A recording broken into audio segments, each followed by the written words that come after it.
కడుపు మంట మాకు తెలుసు, మీ దుఃఖము మాకు తెలుసు. మీ కడుపు మంట కోసమో మీ దుఃఖం కోసమో మీరు పెడుతున్న కాకి గోలను మేము పట్టించుకోము. మీలాంటి వాళ్ళను అలా అరుస్తుంటే మాకు ఒక రకంగా ఉత్సాహం వస్తుంది.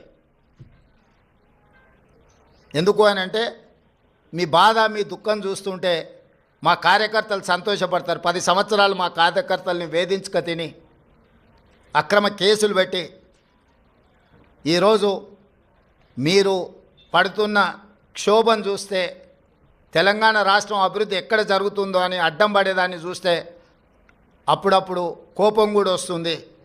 కానీ ఇవన్నిటిని ప్రదర్శించాల్సిన సమయం కాదు. ఏకాగ్రతతో కార్యదీక్షతతో తెలంగాణ రాష్ట్రాన్ని అభివృద్ధి పదం వైపు నడిపించే బాధ్యత తెలంగాణ ప్రజలు మాకు ఇచ్చిండ్రు. ఆ దిశగా మేము ముందుకు వెళ్తామని చెప్పి